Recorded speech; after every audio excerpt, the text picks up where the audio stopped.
Mecca மெதினால ஹஜ்ஜி டயத்தில் $10 சம்பளம் கொடுத்தா அவன் $50 பிச்சை எடுத்துட்டு கொடுக்குறான். 99% பாகிஸ்தானிஸ் இருக்காங்கன்னு சொல்லி இந்த பிப்ரவரி 2025 5000 பேரை சவுதி அரேபியா திருப்பி அனுப்பிச்சது. சவுதியில் இன்னைக்கு வஹாபிய இஸ்லாமியம் பேசுவது அவ்வளோ கடினம். பட் இவங்க போய் பாகிஸ்தானியர்கள் பேசுகிறாங்க. ஸோ இதையெல்லாம் தடுக்கிறதுக்காக மெரிபா பன்னீர் சோடா, ஐ ட்ரஸ்ட் மெரிபா. யுஏஇயை பொறுத்த வரைக்கும் பாகிஸ்தான்காரன் இங்கே வந்தால் இங்கே வந்து பிச்சை எடுக்கிறான், இல்லாட்டி போதைப் பொருள் விற்கிறான். இவங்க வேண்டாம். பாகிஸ்தான் என்ற நாடு உலகத்துக்கு ஒன்று பண்ணுது. டெரரிஸ்ட் அனுப்புது, பிச்சைக்காரன் அனுப்புது. உலகத்தின் மிகப்பெரிய டெரரிஸ்டெல்லாம் எங்கே இருக்கிறாங்க? அது பின்லாடனாக இருக்கட்டும், எல்லாரும் பாகிஸ்தானில் வந்து ஒழிஞ்சிக்கிறாங்க. ஸோ பாகிஸ்தான் என்பது இப்படி ஆயிடுச்சு. பாகிஸ்தானை பொறுத்த வரைக்கும் IMFலேருந்து ஐயா கடன் கொடுங்க, ஐயா கடன் கொடுங்கன்னு அவன் என்ன பண்ணுறான்? இப்போ நான் போன வாரம் ஒரு அறிக்கை கொடுத்துருக்கான். அந்த அறிக்கையில் எங்ககிட்டேருந்து வாங்குகிற காசில் 6.5% ஊழல் மற்றும் ஆர்மி மற்றும் இந்த ஆட்சியாளர்களுடைய ஜமீன்தார் தனத்திற்காக வீண் செய்யப்படுகிறது. ஸோ அடுத்த தடவை கொடுக்க மாட்டேன்னு ஒரு பெரிய அறிக்கையை கொடுத்துருக்கான். சீனாவை பொறுத்த வரைக்கும் பக்கத்தில் இருக்கிற எல்லா நாடுகளுடனும் இது என் பகுதி, இங்கே நீ வரக்கூடாதுன்னு சண்டை இருக்கிறது. ஜப்பானோட இருக்கிறது, இந்தோனேஷியாவோட இருக்குது, மலேசியாவோட இருக்குது. ஸோ அதனால தன்னை பாதுகாக்கணும் அப்படிங்கிறதுக்கு வாங்குறாங்க. உலகத்திலேயே மிகப்பெரிய இம்போர்ட்டர் யாருன்னால் ஆயுதங்களில் இந்தியா தான் இருக்குது. 8% உலகத்தில் தலைமிருந்து நிற்குது. இப்போ ஆயுத வளர்ச்சியில் வந்து ஏற்றுமதி. இப்போ அது சுயசார்பை நோக்கி போயிட்டுருக்கோம். அடுத்தது எக்ஸ்போர்ட்டை நோக்கி போயிட்டுருக்கோம்.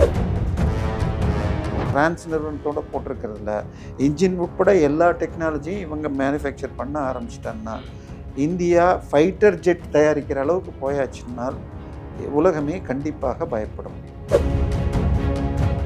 ரெஃப்ளெக்ட் நேயர்களுக்கு வணக்கம். இன்று நாம் சந்திக்க இருக்கக்கூடிய சிறப்பு விருந்தினர் உலக செய்தி பகுப்பாய்வாளர் திரு தேவப்பிரியா அவர்கள்.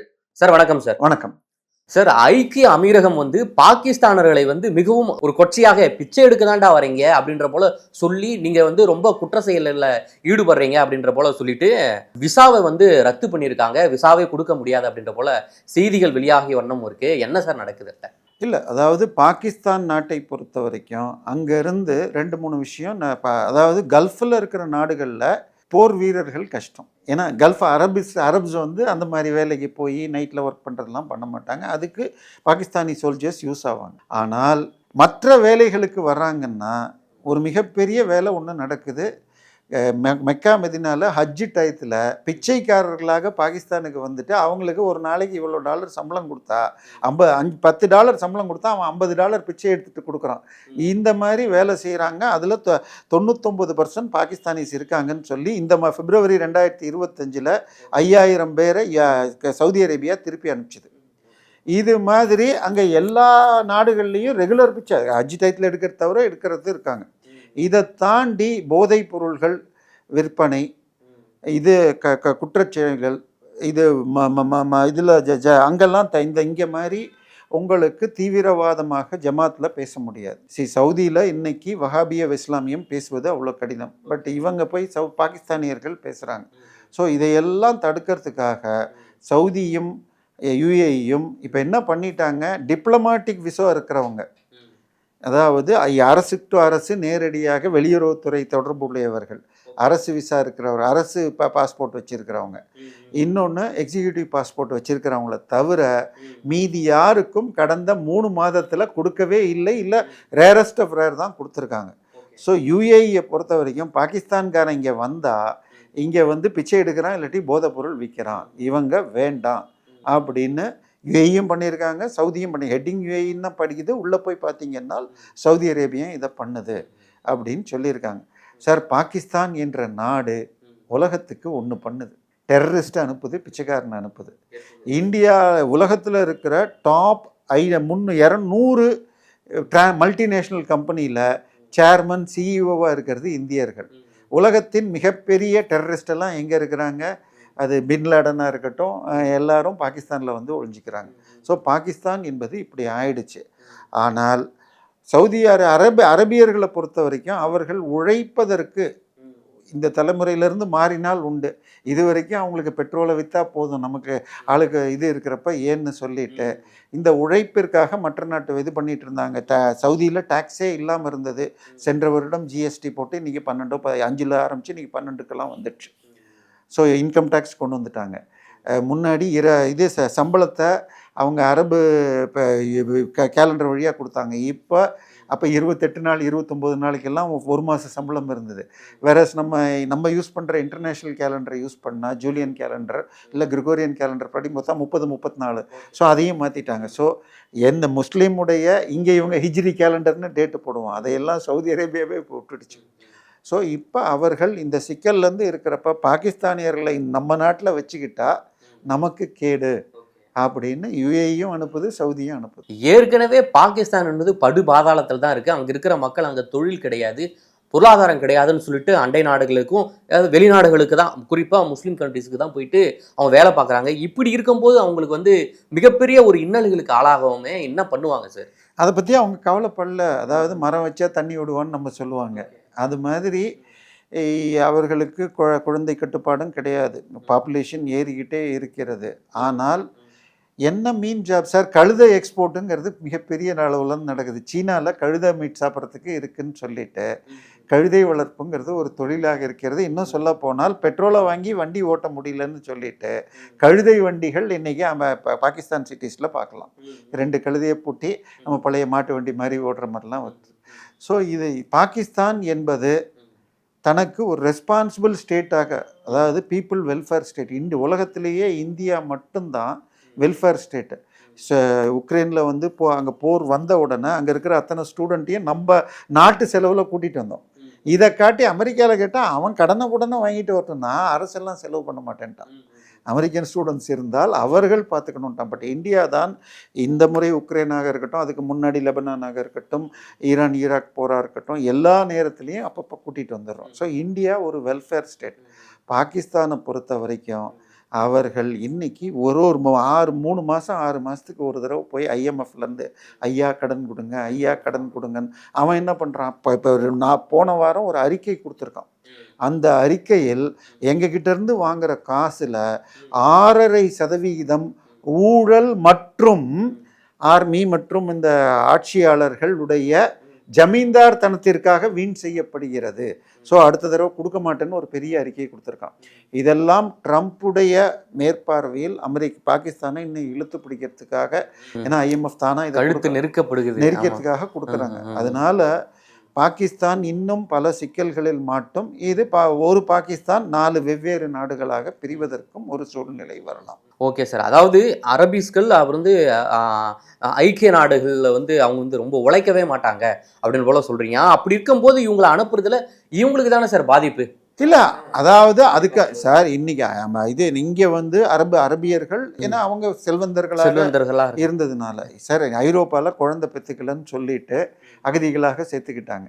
இன்னைக்கு லண்டனுடைய மேயர் ஒரு முஸ்லீம், நியூயார்க்லேயும் இப்போ மும்தானி வந்துட்டாங்க. ஆமாம், மும்தானி வந்துட்டார். இன்றைக்கி லண்டனில் பார்த்தீங்கன்னா, லண்டனில் சில பகுதிகளில் இந்த பகுதிகளில் சர்ச்சு தொழுகை செய்யக்கூடாது, கிறிஸ்துவ ஊர்வலம் வரக்கூடாதுங்கிற அளவுக்கு இது மாறுது. ஸோ இன்றைக்கி உலகம் முழுவதுமாக வந்தேரிகள் வெளியேற்றணும் அப்படிங்கிறதெல்லாம் நடக்குது. ஸோ பாகிஸ்தானின் மிக விரைவாக தன்னை திருத்தி கொள்ளவில்லை என்றால் மிக சிக்கல்கள் வரும். ஏன்னா பங்களாதேஷை பொறுத்த வரைக்கும் இந்தியாவுக்குள்ளே கிட்டத்தட்ட 2 கோடி பேர் நுழைஞ்சிருக்காங்க என்று சொல்லப்படுகிறது. அதில் பலர் கடந்த ஒரு வாரத்தில் பார்த்திங்கன்னா, நீங்கள் யூடியூப்பில் இருந்தாலும் சரி பேப்பரில் பார்த்தால் பாகிஸ்தான் பார்டர் வழியாக பங்களாதேஷுக்கு திரும்பி போகிறாங்க. அவங்கள்ட்ட ஃபேக் ஆதார் கார்டு ஆயிரக்கணக்கில் குப்பையில் கிடந்திருக்கு. ஸோ இப்போ அப்படின்னா என்ன ஆச்சுன்னா, போன வாரம் ஒரு தீர்ப்பு வந்துச்சு. உத்தரப்பிரதேசத்தில் சீனாவை சேர்ந்த ஒரு பெண்மணி புத்த பிக்ஷு வேடத்தில் இங்கே தங்கியிருக்காங்க. அவங்க கைதாகி அதுக்குள்ளே போலி பாஸ்போர்ட்டை வச்சு ஏதோ போலி இது வாங்கியிருக்காங்கன்னு சொல்லி அவருக்கு 8 ஆண்டு தண்டனை வந்திருக்கு. அப்போ போலி ஆதார் இதெல்லாம் வாங்கியிருந்தால் அவர்கள் எல்லோரும் இந்த மாதிரி தண்டனை வர முடியும்னு பாதி பேர் திரும்பி போகிறாங்க. ஸோ பாகிஸ்தான் இன்னும் பிரச்சனைகளை சந்திக்கும். பாகிஸ்தானுடைய வெளியுறவுத்துறை இந்த நடவடிக்கை என்ன சார் சொல்லியிருக்கு? இல்லை, அவங்க நாங்கள் பேச்சுவார்த்தை செய்து சரி பண்ணுவோம் அப்படின்னு இப்போதைக்கு சொல்ல முடியும். ரெண்டு பேருக்கும் ஒருத்தருக்கு ஒருத்தர் தேவை. இப்படி கொஞ்சம் இழுத்து பிடிப்பாங்க, திருப்பி கொஞ்சம் விட்டு கொடுப்பாங்க. இதே மாதிரி தான் போயிட்டுருக்கு. பட் அமெரிக்கா என்ன பண்ணணும்னு பார்க்கணும். ஏன்னா ட்ரம்ப்பை பொறுத்த வரைக்கும் எனக்கு கத்தார் இங்கே 500 பில்லியன் போட்டிருக்கேன்னாரு, சரி சவுதி 500 பில்லியன் போடுறேன்னு சொல்லியிருக்காங்க. எல்லாம் அடுத்த 5 வருஷத்தில் வரப்போகுது. அவர்கிட்ட போட்டிருக்கிற வரி செல்லாதுன்னு சுப்ரீம் கோர்ட்டு தீர்ப்பு வரப்போகுது. இந்தியாவோடு பேசி முடிச்சிட்டேன்னு சொல்லிட்டு இருக்காரு. சார் ட்ரம்ப் இருக்கிற வரைக்கும் எல்லா நாடுகளும் அவர் அடுத்தது என்ன பண்ணுவார், அதுக்கு நான் காலையில் ஒன்று பேசுவார், மத்தியானம் ஒன்று பேசுவாருங்கிறப்போ அவங்களும் தன்னுடைய நாட்டை இழுத்து பிடிக்கணும். ஸோ டெரரிசத்தை வளரக்கூடாதுங்கிறதுனால யுஏஇயும் சவுதியும் இப்போ முழிச்சிட்ருக்கு. சரி, யுஏஇக்கு பல பிரச்சனைகள் இருக்குது. சூடானில் அவர்கள் பக்கத்தில் இருக்கிற சூடானில் எப்படி காசாவில் வர்ற சாப்பாடெல்லாம் கொடுக்காம இவங்க தடுக்கிறாங்க இஸ்ரேல் அப்படின்னு சொல்கிறாங்களோ, அதை விட மோசமாக யுஏஇ ஆதரவு டெரரிஸ்ட் பண்ணிகிட்ருக்காங்க. ஸோ இது அங்கே இருக்கிற ஒரு நாடும் தன்னை பலப்படுத்திக்கணும்னு பார்க்குறாங்க. ஸோ ட்ரம்ப் இருக்கிற வரைக்கும் ட்ரம்ப் என்ன பண்ணிட்டாரு, இப்போ சிரியாவை தன் கையில் வச்சுக்கிட்டு தனக்கு வேண்டிய ஒரு பப்பட்டை போட்டார். ஸோ சிரியா வந்துருச்சுன்னா இஸ்ரேலுக்கு பக்கத்தில் அவருடைய பேஸ் ஒன்று வந்துடுது. ஸோ இன்றைக்கி பாகிஸ்தான் இவர்களுக்கு நடுவில் நான் அது இப்படி விளையாடினா தான் நிலைக்க முடியும்னு நினைக்கிறாங்க. அதை கண்ட்ரோல் பண்ணுறதுக்கு தான் இந்த IMF அறிக்கை வந்திருக்கு. ஸோ அடுத்த மாதத்துலேருந்து இன்னும் பாகிஸ்தானுக்கு நெருக்கம் வரும். இப்போ பார்த்தீங்கன்னா நம்மளுடைய அந்த ஆப்ரேஷன் சிந்தூருக்கு அப்புறம் அந்த பிரம்மோஸருடைய விலை மதிப்பு வந்து மிகப்பெரிய அளவில் உலக நாடுகள் மத்தியில் ஒரு கவனம் ஈர்த்திருக்கு. அண்மையில் கூட பிலிப்பைன்ஸ் வாங்கிச்சுன்னு நினைக்கிறேன். இப்போ வந்து இந்தோனேஷியா வந்து ஒரு ஒப்பந்தம் போட்டிருக்கு. ஒரு 3700 சில்லற கோடிக்கு வந்து பிரம்மோஸ் ஏவுகணையை வாங்குறதுக்காக ஒப்பந்தம் பண்ணியிருக்கு. இந்த நடவடிக்கை எப்படி பார்க்குறீங்க? உலக அளவில் இந்த பிரம்மோஸுடைய தாக்கம் எந்த அளவுக்கு இருக்குது சார்? இல்லை பை, அதாவது பிரம்மோஸுங்கிறது உங்களுக்கு அது குறைந்த உயரத்தில் போகிறதுனால எதிரி ரேடார் கண்டுபிடிக்காது. ஸோ கண்டுபிடிக்கிறதுக்கு முன்னாடி நீங்கள் அடிச்சிடுவீங்க. ஸோ அதனால பட் நம்ம கொடுக்கறது மற்ற நாட்டுக்கு கொடுத்தா 300 கிலோமீட்டருக்குள்ளே இருக்கிறது தான் கொடுக்க முடியும். நம்மக்கிட்ட இருக்கிறது 1000 கிலோமீட்டர் வரைக்கும் போகிற அளவுக்கு நம்ம ரெடி பண்ணியாச்சு. ஸோ இப்போ எல்லா நாடுகளும் இப்போ இந்தோனேஷியா மலேசியா இரண்டுமே சீனாவுக்கு அந்த பக்கத்தில் மலாக்கா ஸ்ட்ரைட் வழியாக தான் போகுது. ஸோ என்னைக்கு இருந்தாலும் அவர்களுக்கு அந்த ரிஸ்க் இருக்குது. ஸோ தன்னை பாதுகாத்துக்கணும். சீனாவை பொறுத்த வரைக்கும் பக்கத்தில் இருக்கிற எல்லா நாடுகளுடனும் இது என் பகுதி, இங்கே நீ வரக்கூடாதுன்னு சண்டை இருக்கிறது. ஜப்பானோட இருக்கிறது, இந்தோனேஷியாவோட இருக்குது, மலேசியாவோட இருக்குது, இங்கே ரஷ்யாவோட கூட உண்டு. ஸோ அதனால தன்னை பாதுகாக்கணும் அப்படிங்கிறதுக்கு வாங்குறாங்க சார். அதோட இந்தியாவோட ஜிடிபி இன்றைக்கி 4.3 ட்ரில்லியன்கிறோம். ரஷ்யாவோடது 2.3 தான் வருது. ஆனால் ரஷ்யா இன்னைக்கு இவ்வளவு பெரிய நாடாக இருக்கிறது, மதிக்கப்படுகிறதுனா அதோடைய ஆயுத பலம், கெப்பாசிட்டி. ஸோ இதை வளர்த்துக்கணும். போன வருடம் இந்தியாவில் உள்நாட்டு தயாரிப்பின் மதிப்பு 1,54,000 கோடி, எக்ஸ்போர்ட் 23,000 கோடிக்கு போயிருக்கு. கடந்த 4 நாட்கள் முன்னாடி பிரான்ஸை தேர்ந்த சர்ஃப்ரான் என்ற நிறுவனத்தோடு 5வது மாடர்ன் ஜெட்டு அதை தயாரிப்பதுக்கு 100% டெக்னாலஜி டிரான்ஸ்ஃபருக்கு ஒத்துட்ருக்காங்க. அந்த கான்ட்ராக்டுடைய மதிப்பு 60,000 கோடிக்கு. ஸோ இன்றைக்கி இதெல்லாம் ஸ்டெல்த் பாம்பர் கிட்டத்தட்ட நேரடியாக அந்த இதில் ஈரானில் போட்டாங்களே அந்த மாதிரி இதுக்கெல்லாம் போயிட்டுருக்காங்க. ஸோ என்ன ப்ராப்ளம்னா, நம்ம பெருமளவில் மோடி வருவதற்கு முன்னால் இந்த எல்லாமே அரசு நிறுவனங்களுக்கு கொடுத்தோம். ஒரு நிறுவனத்துக்கு கான்ட்ராக்ட் ஆர்டர் எவ்வளோ எடுக்கலான்னு சொன்னால் இந்த வருஷம் எவ்வளோ டேர்ன் ஓவர் இருக்கோ அதுக்கு 3 மடங்கு தான் பண்ணலாம். இப்போ ஹெச்ஏஎல்லுடைய போன வருட டேர்ன் ஓவர் 35,000 கோடி. ஆனால் ஹெச்ஏஎலுக்கு இருக்கிற ஆர்டர் புக்கு 2,35,000 கோடிக்கு இருக்குது. இதை தவிர வெளிநாட்டுக்கு பிளேனை வைக்கணும்னு தான் நீங்கள் சமீபத்தில் அந்த போய் காட்டினாங்க. அந்த விமானம் ஆகாஷ் வந்து ஒரு விபத்தில் ஆச்சு.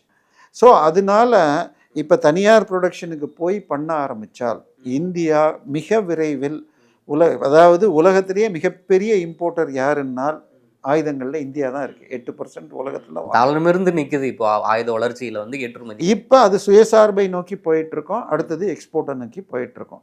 சரி, ஒன்ஸ் நம்ம இந்த ஆப்ரேஷன் சிந்தூரில் நம்ம என்ன செஞ்சு காட்டணும்னா, அமெரிக்கா கொடுத்த ஏவாக்ஸாக இருக்கட்டும், சீனா கொடுத்த ராடார்களாக இருக்கட்டும், இதையெல்லாம் இந்தியா அடிச்சுட்டு ஒரு 20 நிமிஷத்தில் அந்த பாகிஸ்தானுடைய முக்கிய எல்லா ஏர்பேஸையும் அடிச்சிட்டாங்க. இன்னொன்று, பாகிஸ்தான் இதுக்கு முன்னாடிலாம் என்ன சொல்லுவாங்க, நாங்கள் அணுகுண்டு வச்சுருக்கிறோம், எங்கள் பேரில் ஏதாவது பண்ண. ஸோ அவங்க இந்தியா என்ன பண்ணிச்சு, அவன் எங்கே தன்னுடைய அணு ஆயுத ஏவுகணைகள் வச்சுருந்தாங்களோ, ரியலிஸ்டிக்காக இன்று வரை பாகிஸ்தான் அணுதாயுதம் தயாரிச்சிருக்கானான்னா டவுட்டு தான். ஆனால் சைனா அசம்பிள்டு ஏதாவது கொடுத்தா அதை அனுப்புறதுக்குள்ளேயே ஏவுகணைகள் எல்லாம் எங்கே ஸ்டோர் பண்ணி வச்சுருந்தாங்களோ கிரானா ஹில்ஸில், அதுக்குள்ளேயே போய் நம்ம அடிச்சிட்டோம். அதுக்கு சுற்றி 6 வழிகளோ என்னமோ 5ல் அடிச்சிட்டோம். ஒரு முறை அடித்தாச்சுன்னா அதில் வர்ற ரேடியேஷன் அடுத்த 3 வருஷத்துக்கு நீங்கள் உள்ளேயே போக முடியாது. இன்னும் 3 முறையில் 30 வருஷம் வரைக்கும் சொல்கிறாங்க. ஸோ அதனால அடுத்த 10 வருஷத்துக்கு பாகிஸ்தானால் உண்மையாக அணு ஆயுதங்கள்லாம் கிடையாது. ஆனால் என்கிட்ட இருக்குன்னு சொல்லிக்கிட்டு ட்ரம்ப்பே சொல்லியிருக்காரு சார், அணு ஆயுதம் வந்து சோதனையில் ஈடுபட்டது பாகிஸ்தானும் சீனாவும் ஒரு கோட்டு சொல்லி இல்லை. அது வந்து அவருக்கு என்னன்னு சொன்னால் அவர் தான் பண்ணுறதுக்கு அது ஒரு லைசன்ஸாக எடுத்துக்கிட்டதும், இன்னொன்று இதை 2 சைடும் நாளைக்கு திருப்பிக்கலாம். எப்படி நீங்கள் கையெழுத்து, அதாவது இந்தியா சிடிபிடியில் கையெழுத்து போடலை அணு ஆயுத பரிசோதனை பண்ண. ஒன்று நம்ம ஃபஸ்ட் யூஸ் நாங்கள் முதல்ல போட மாட்டோம், எங்கள் பேரில் யாராவது போட்டால் தான் அதையும் நான் ரிவ்யூ பண்ணுவோம். அதுவும் ஒரு அறிக்கை தான் திருப்பி மாற்ற முடியும்னு நம்ம டிஃபென்ஸ் மினிஸ்டர் சொல்லிட்டார். அதனால சார் பாகிஸ்தான், அதாவது இந்தியாவுடைய வளர்ச்சி வேகமாக இருக்குது. ஒன்று ஹெச்ஏஎல் பல கான்ட்ராக்டுகளை போட்டிருந்தாலும் அதை நிறைவேற்ற முடியல. அதில் முக்கியமானது ஒரு 100 இன்ஜின்ஸ் வராமல் இருந்தது. அந்த இன்ஜின்ஸை இப்போ திருப்பி ஜிஇ கொடுக்குறேன்னு சொல்லி சைன் பண்ணிட்டாங்க. இப்போ சர்ஃப்ரானோட போட்டிருக்கிற ஃப்ரான்ஸ் நிறுவனத்தோட போட்டிருக்கிறதுல இன்ஜின் உட்பட எல்லா டெக்னாலஜியும் இவங்க மேனுஃபேக்சர் பண்ண ஆரம்பிச்சிட்டாங்கன்னா இந்தியா ஃபைட்டர் ஜெட் தயாரிக்கிற அளவுக்கு போயாச்சுன்னால் உலகமே கண்டிப்பாக பயப்படும். மிக்க நன்றி சார், நேரில் வந்து பல்வேறு தகவலை பகிர்ந்தனுக்கு.